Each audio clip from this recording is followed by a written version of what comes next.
Audi 80, B3. In September 1986, Audi released a new Type 89 Audi 80 for the 1987 model year on the European market and introduced it elsewhere within a year.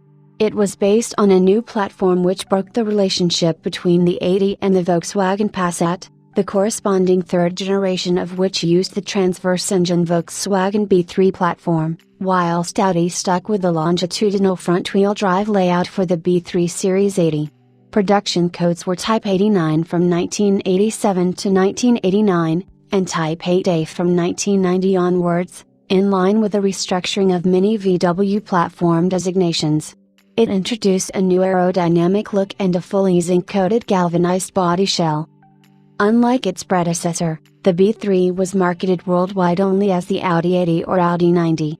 Initially, Audi transferred existing powertrain concepts to the new model, although fuel injection was now available for some engines. A range of new petrol and diesel inline four-cylinder engines became available to European customers along with the Pro Content safety system, which became standard filament from 1991. Pro Content was a notable safety feature comprising a series of hidden steel cables routed behind the gearbox, attached to the steering wheel and front seatbelt inertia rails. In the event of a front impact, the engine and gearbox are forced rearwards, pulling on these cables. This action simultaneously pulls the steering wheel into the dashboard to prevent the driver colliding with it while tightening the front seatbelts.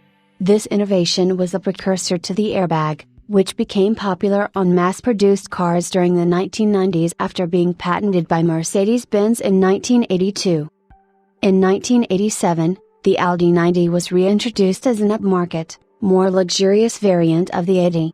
To begin with, it would again feature a choice of 10-valve inline 5-cylinder petrol engines, and could be specified with or without quattro. The 90 differs visually to the 80 by a full-width taillight panel, headlights which featured additional high-beam lights and a slightly different front grille. Indicator lamps were moved from beside the headlights to the bumpers next to the fog lights, which were standard fitment on the 90. Brightwork surrounds for the windows, tops of the bumpers and side rubbing strips were also standard.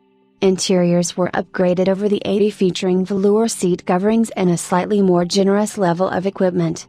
The then range-topping 2.2e offered a boot spoiler, alloy wheels, leather steering wheel and sports front seats. Switchable ABS was standard on quattro versions. From 1989 to 1991, the Audi 90 offered the first 20-valve engine from Audi since the turbocharged engine used in the Audi Sport Quattro. This new 2.3 liters engine produced 170 PS, 125 kilowatts, 168 bhp, and featured in the front-wheel drive 20 volts, 20 volts Sport and four-wheel drive 20 volts Quattro derivatives. The non-Quattro 20 volts models were 120 kilograms lighter. Externally, sport versions of the 90 were visually distinguished by the deletion of brightwork in favor of satin black window surrounds, bumper cappings and thinner side moldings. A raised aluminum boot spoiler, lowered suspension and uprated brakes were fitted as standard. Speedline wheels were also standard fitment in the UK. In October 1988, a Q version based on the 8090 appeared, called simply the Audi Q, Type 8B. This had completely different three-door liftback bodywork and replaced the earlier, B2-based Q, which had been manufactured into early 1988. This version remained in production until 1996, in parallel with the succeeding before-generation Audi 80.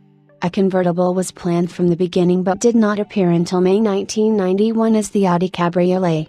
This model remained in production until 2000 and was optically aligned with the before Audi 80 from its introduction.